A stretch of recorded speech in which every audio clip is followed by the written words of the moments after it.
దయచేసి అందరూ కూడా అప్రమత్తంగా ఉంటే బెటర్. ఇలాంటి ఆలోచనలు ఏదైనా ఉంటే కనుక పక్కకి తీసేస్తారు.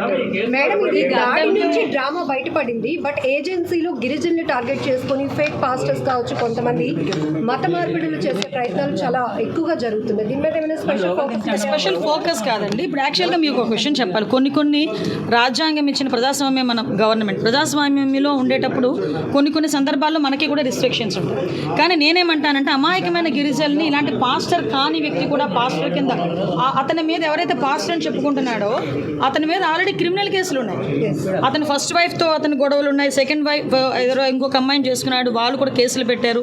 ఆటోమేటిక్ అలాంటి వ్యక్తి ఇక్కడికి వచ్చి పాస్టర్ అవతారం ఎత్తి అమాయకమైన గిరిజనుల్ని రెచ్చగొట్టే దూరంలో ముందుకెళ్ళడమే కాకుండా మీరు అబ్జర్వ్ చేసుకుంటే అతని ఇన్స్టాగ్రామ్ ఇవన్నీ కూడా మేము చెక్ చేసుకుంటే పగడాల ప్రవీణ్ పాస్టర్ ఎక్కడైతే చనిపోయారో దాన్ని కూడా బయటికి తీసుకొచ్చి ఏదో రకంగా చేద్దాము అంటే ఇందులో ఏంటంటే సెల్ఫ్ అతనికి ఏదో ఒక ఉపయోగం ఉండాలి ఒకటి. నెక్స్ట్ ఇంకోటి ఏంటంటే గవర్నమెంట్ బదనాం చేయాలన్న దృక్పథమా, లేకపోతే కుట్రకోణం ఇంకేదైనా ఉందా అంటే కులమతాలని రెచ్చగొట్టే పరిస్థితులు ఏదైనా ఉన్నాయా, అన్నిట్లోని కూడా మేము విచారణ చేస్తున్నాం. కానీ ఒకటి ఏంటంటే ఇలాంటి ఆలోచనలు రావడమే తప్పు. ఇలాంటి ఆలోచనలు వచ్చిన తర్వాత ఇలాంటి చేసే వాళ్ళ మీద మాత్రం కఠినంగా చేయాలి. గతంలో సినిమా పిచ్చి ఉంది, సినిమాలో కూడా హీరోగా యాక్ట్ చేశాడు అని చెప్పి ఈ డ్రామా క్రియేట్ చేసి తానే షూట్ చేసుకుని ఇలా అంతా చేశాడు. అంటే అతని సినిమాకి నిజ జీవితానికి తేడా తెలియలేదు. అతని సినిమాలో అక్కడ హీరో అవ్వచ్చేమో కానీ ఇక్కడైతే ఖైదీ అయ్యాడు. సమయం కానీ లేదా పోలీస్ శాఖ సమయం కానీ ఎటువైపు చూసినా ఏ రంగంలోనైనా మొత్తం టైం చాలా వేస్ట్ చేశారు. ఇలాంటి కార్యక్రమాన్ని అంటే ఇలాంటి ప్రోగ్రామ్ సినిమాటిక్ ప్రోగ్రామ్ వేరే వాళ్ళు కూడా చూసి చేయకుండా ఇబ్బంది పెట్టకుండా అలాంటి తన మీద ఏమైనా మీరు చర్యలు కంపల్సరీ అండి. దాని అంతా బేస్ చేసుకునే కదా ఈరోజు అతనికి రిమాండ్ విధించారు. దాని మీద కూడా మేము కూడా కస్టడీకి తీసుకొని అతని విచారణ కూడా చేసుకుంటాం. ఒకటి మాత్రం చాలా క్లియర్, నేను మళ్ళీ చెప్తున్నానండి, మీరు అన్నది ఎగ్జాక్ట్లీ కరెక్ట్ పాయింట్. ఇలాంటి వాళ్ళ చర్యల వల్ల police department time waste, government డబ్బులు వేస్ట్.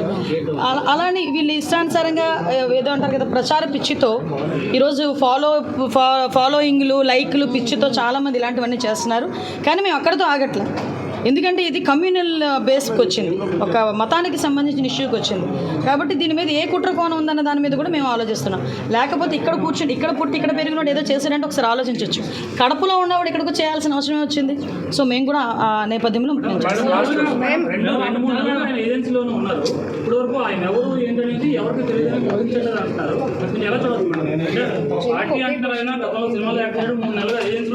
యాక్చువల్గా మీరు ఒకసారి అబ్జర్వ్ చేయాలి. చాలా మంది ఈరోజు ఏజెన్సీలోని బోల్డ్ మంది యాత్రికులు వెళ్తారు, విహారయాత్రకు వెళ్తారు, అదే టూరిస్టులు వెళ్తారు. కొంతమంది అక్కడ చాలామంది మీకు తెలుసు, కొంతమంది పాస్టర్స్ వెళ్తారు, చాలామంది అందరూ వెళ్తారు అక్కడికి వెళ్ళి ఇలాంటి సమయంలోనే మాకు కూడా తెలిసేది. డెఫినెట్గా మీరు అన్నారు కాబట్టి ఈసారి మేము అందరినీ కూడా అనుమానించాల్సి వస్తుంది. అందరినీ కూడా ఒక సర్వేలెన్స్ పెట్టామనుకోండి, మళ్ళీ మీరే అంటారు పోలీసులు అందరినీ అనుమానిస్తున్నారు అంటే. కానీ ఒకటేంటంటే మా డ్యూటీ మేము చేస్తాం. ఎస్, డెఫినెట్లీ దాన్ని బేస్ చేసుకుని ఈరోజు మేము ఇంత ఇమ్మీడియట్గా వితిన్ 24 hours ఆ కుట్రను బయటకు తీసుకురాగలరు.